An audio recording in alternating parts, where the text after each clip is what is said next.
YouTube? This is Vargas, and I am back again with you to share guess what? Another DVD update.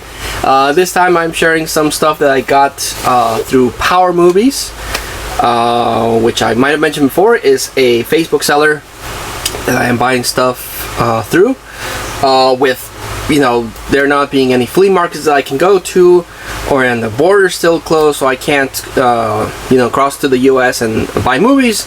Thankfully, I have this Facebook seller that I can buy stuff with. So this is the stuff that I got. 2 videos of movies that I got through Power Movies. So let's get started.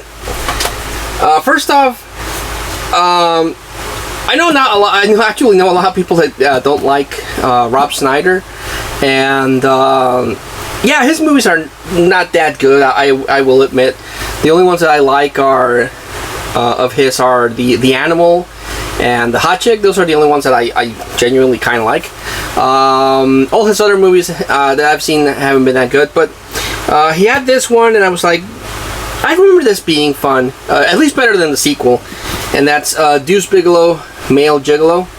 Now, this is actually a movie that I thought I already owned, but being in the movie room, I can actually go through the movies that I have, and I'm realizing that I'm missing a lot of movies that I thought I had. So this was one of them. I thought I had them. I don't have the sequel, because that one's not that good. But now that I have the first one, I'll probably end up getting the sequel, which is Deuce Bigalow, European Gigolo. But this one was kind of weird, and the sequel I really didn't like because it was too much gross out humor. This one, I don't know if it's part of the same series. I have the Friday movies. I have next Friday, Friday after next. I can't remember if there's one based on Saturday, but he had this one that's called First Sunday, which I'm guessing might be part of the same, like, maybe not the same series, but the same weekend theme, with the Friday movies, and it stars Ice Cube, and, you know, it's a Friday, then there's probably one on Saturday, and this is Sunday. So, yeah. This is an upgrade. I picked up, through Power Movies, a copy of Cars 2. I have Cars 2, but the copy that I bought in a flea market, and it's kind of scratched. The Blu-ray plays it just fine, but my DVD kind of skips. So I wanted a cleaner, nicer copy to have in my never-ending Disney collection. This is also a sort of an upgrade, even though it has the same amount of special features and everything. It doesn't have anything extra. But the copy that I have is the snapper case, and this is the standard DVD case of Boiler Room. I really like this one. Actually, I've seen this mentioned and played at a lot of, like, salesman seminars. A clip about this is one that they show a lot on how to be a seller and a closer and stuff like that. So it's a good movie, but again, I have the snapper case, but I wanted a traditional DVD case. This one, it's a blind buy. I don't know anything about it. I mentioned this before. One of my favorite genres is the martial arts genre.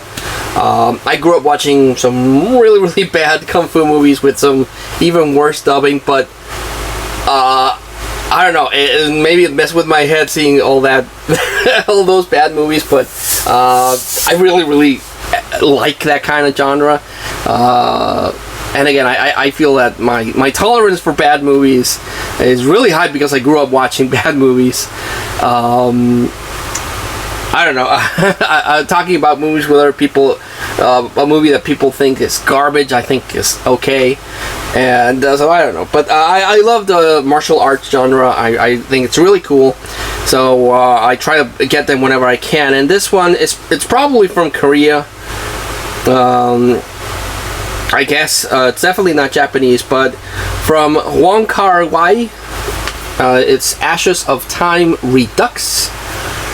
This is a martial arts film, but again, it's a blind buy. I don't know anything about this one, so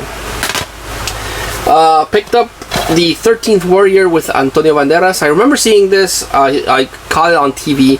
I thought it was okay, nothing really memorable. It says from the author of Jurassic Park and the director of Die Hard.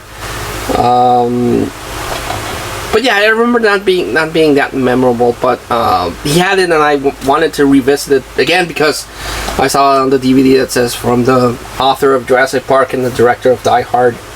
So yeah, picked up this one, Joe Dirt.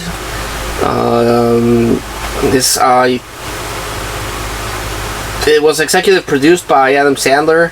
I can't remember if this is the first one that was released through the produced by the Happy Madison production company. I'm guessing maybe yes. It's, you know, much like Rob Schneider, the Deuce Bigelow movie. It's an okay movie. It does parody, if I remember correctly, it has a really cool parody of Silence of the Lambs, which is why I ended up getting it.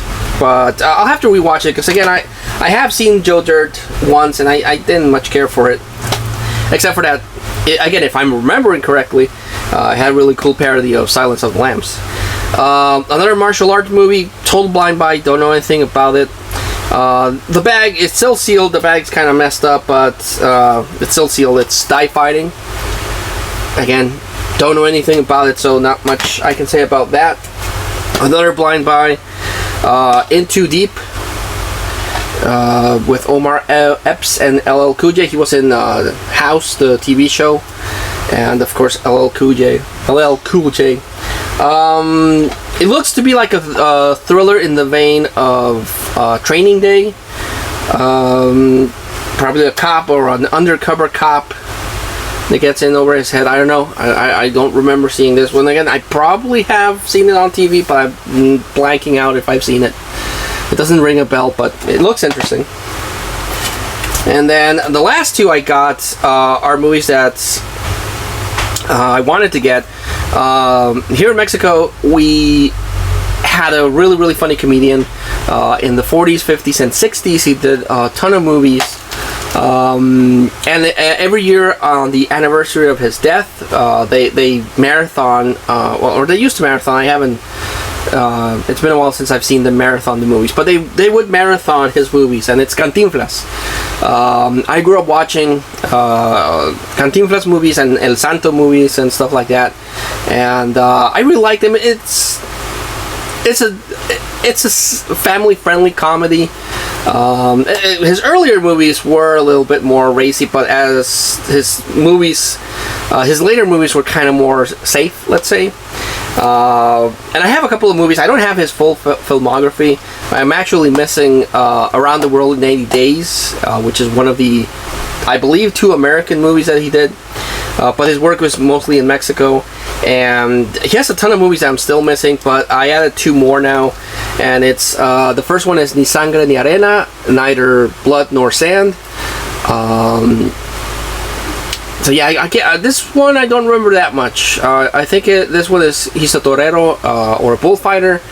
But yeah, I don't remember this one as well. And the other one I do remember is El Circo, the circus. This one is entirely based on a circus. And here's on the back with a lion. And I really like movies about circuses. My dad, when we were kids, would take us to a circus, and it's an old school. It was an old school type of circus with clowns and animals and the whole thing. Not like today's circus that doesn't have any of that. I have fond memories of our visits to the circus. It was just like a really, really cool thing. So I like movies about the circus, and this one is one of them. It came out in 1943. So yeah. And I find it really funny that people don't like black and white movies. But again, I grew up watching a lot of black and white movies, so I have an appreciation for it. So yeah. But there's still a whole bunch of Cantinflas movies that I'm missing that I hope to get one day. But that was this round of purchases that I got through Power Movies. Really, really happy with the haul. A lot of blind buys. I usually recommend the standouts, but I'm going to go with the El Circo, the circus. You can probably find a subtitle version of this, I would think, but I don't know how easily available it would be in the US. But if you have a chance and you like circus movies, I'd recommend that one. So I have one more video and another round of stuff that I got through Power Movie, so stay tuned for that. And until I see you all again, and until then, take care. Bye.